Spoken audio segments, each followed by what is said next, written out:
Yes, welcome back, students. In previous video, we have revised back exercise of chapter 1, and now in this video, we are going to revise part D of chapter number 1. Part D of chapter number 1, that is my body, and in this you have to answer the following questions. Question number 1, what is breathing? What is breathing?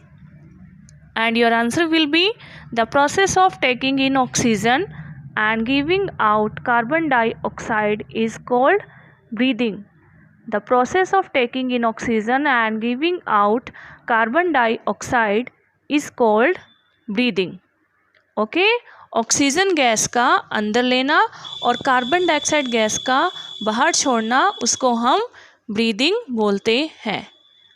Okay. Question number 2, how are four limbs connected to the spine? How are four limbs connected to the spine? Four limbs spine से कैसे connect होते हैं? Answer, the four limbs connected to the spine by the shoulder girdles and collarbones. Four limbs spine से shoulder girdles और collarbone के through connect होते हैं. Next question is, state the importance of rib cage in our body. State the importance of rib cage in our body. हमारी body में rib cage की क्या importance है? Answer, rib cage protect our delicate organs like heart and lungs. Rib cage protect our delicate organs like heart and lungs. Rib cage heart और lungs की protection करती है. Delicate means नाजुक, ये बहुत नाजुक होते हैं. हार्ट और लंग्स, इनकी प्रोटेक्शन कौन करता है? Rib cage. Then who protect are delicate organs, heart and lungs? That is rib cage. Next question is, name the main parts of skeleton system. Skeleton system के मेन पार्ट जो हैं उनके name बताइए. The main parts of skeleton system are, first is the skull, the backbone, the rib cage, the limbs. Main part कौन से हैं? Skull, the backbone, the rib cage, and last is the limbs. That are the main parts of skeleton system. Question number 5. State the role of inner ear in the process of hearing. State the role of inner ear in the process of hearing. Inner ear का सुनने के process में क्या role है? The inner ear helps us to hear and maintain the balance of our body. Inner ear हमारी सुनने में और हमारी बॉडी को बैलेंस करने में हेल्प करता है.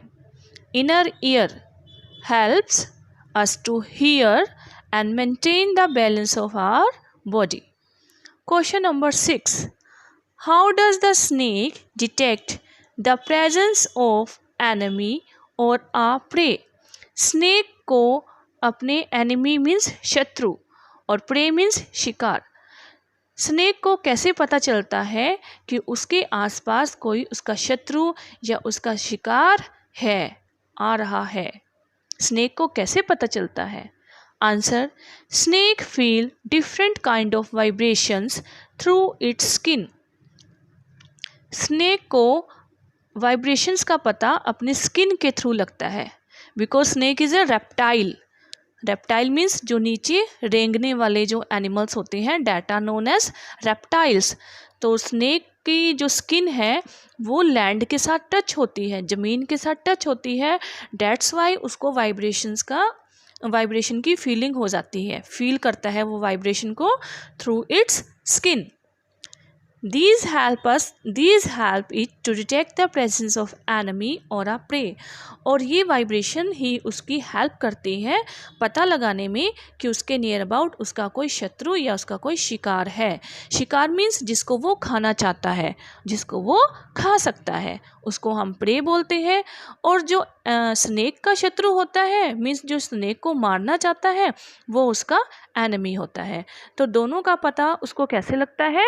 through its skin. Okay, and with this your part D is complete. Okay students, I hope now it's clear to all of you. Thank you.